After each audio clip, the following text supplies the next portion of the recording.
Vijay Devarakonda cinema చూస్తే మెంటలకి పోయింది. ఏ cinema Vijay Devarakonda cinema మాత్రం మన బంగారు కొండ. విజయ్ దేవరకొండ కాదు, మన బంగారు కొండ సినిమా అంటే చాలా బాగుంది. విజయ్ దేవరకొండ నేను ఇంత అక్కడ చూశాను, మొత్తం సినిమా మొత్తం వేశారు. సినిమా చూశాను నేను. సినిమా మాత్రం చూస్తే అబ్బాబా ఏం ఫైట్లు మాత్రం చాలా బాగుంది. సినిమాకి 1,00,000 కోట్లు వచ్చింది, 4,00,000 కోట్లు దాడేసింది. మరి నేను సినిమాలో హీరో కావాలని విజయ్ దేవరకొండ నాకు డబ్బులు ఇచ్చాడు. విజయ్ దేవరకొండ నాకు 1000 రూపాయలు ఇచ్చాడు.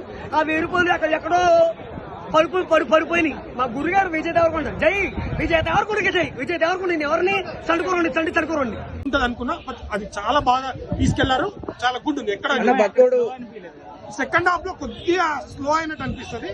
కాకపోతే ఫస్ట్ హాఫ్ హై ఊహించారు కదా, సెకండ్ హాఫ్ లో సెకండ్ పార్ట్ ఉండబోతుందని ఈ వరకు అలాంటి ఆడియన్స్ డిసప్పాయింట్ అవ్వచ్చు. కానీ సినిమా లవర్ గా సినిమా చూసే వాళ్ళకైతే గుడ్ అనిపిస్తుంది. మ్యూజిక్ ఎట్లుందన్న? చాలా బాగుంది, చాలా బాగా ఇచ్చాడు మ్యూజిక్. చాలా బాగుంది. బ్యాక్గ్రౌండ్ స్కోర్ కానీ బ్యాక్గ్రౌండ్ మ్యూజిక్ నిలిపింది. మ్యూజిక్ చాలా బాగా నిలిపింది. ఫైనల్ గా ఏమంటారు అన్న సినిమా గురించి? Average Vijay Deverakonda comeback movie అన్న.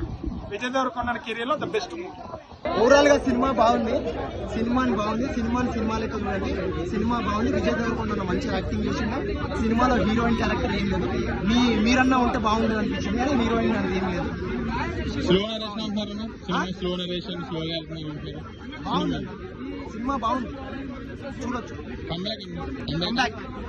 అన్నా సినిమా సూపర్ అన్నా. విజయ్ యాక్టింగ్ వేరు.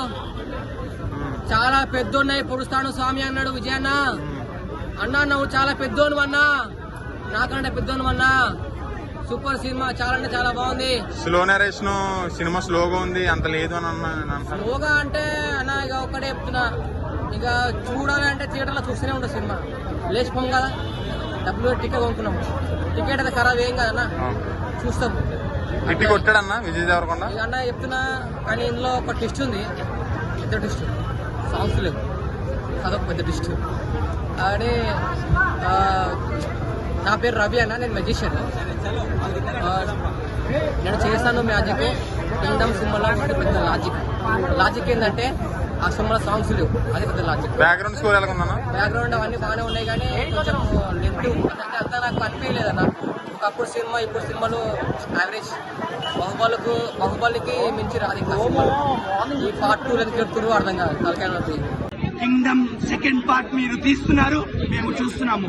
మేబీ చిన్న మైనస్లు ఏవైతే ఉన్నాయో, గూస్ బంప్స్ లేకపోవచ్చు, ఎలివేషన్ సీన్స్ లేకపోవచ్చు, అవి మీరు సెకండ్ పార్ట్ లో హ్యాండిల్ చేసుకోండి. ఎందుకు అంటే జనాలు ఇలాంటి జోనర్స్ లో ఎక్స్పెక్ట్ చేసేది అలాంటి goose bump scenes.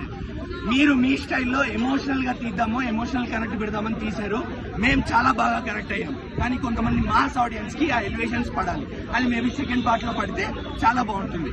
And special mention Venkatesh గారు, మీరు తెలుగు ఆడియన్స్ కి ఆల్రెడీ మీ స్పీచ్ తో నచ్చేశారు. అండ్ ఈ మూవీలో మీరు ప్రామిస్ చేసినట్టే మీ యాక్టింగ్ కి మేము క్లాప్స్ కొట్టాం. అంత బాగుంది. ఇంకొక యాక్టర్ ని మేము గుండెల్లో పెట్టేసుకుంటాం వెంకటేష్ గారు. సినిమా చాలా బాగుంది. ఇది థియేటర్ ఎక్స్పీరియన్స్ సినిమా, ఖచ్చితంగా థియేటర్ లో చూడాలి. విజయ్ దేవరకొండ గారు ఫ్యాన్స్ పండగ చేసుకునే సినిమా. ఇలాంటి సినిమాలు చేస్తే ఖచ్చితంగా ఆయన ఫ్యాన్ ఇండియా స్టార్ అవుతారు. అదే ఇప్పుడు కాదని కాదు నా ఉద్దేశం. కొద్దిగా మన ఇంకెవరైతే స్టార్స్ ఉన్నారో ఆ కోవకి వెళ్తారని నా ఉద్దేశం. చాలా బాగుంది. పార్ట్ 2 కూడా ఉన్నట్టుంది.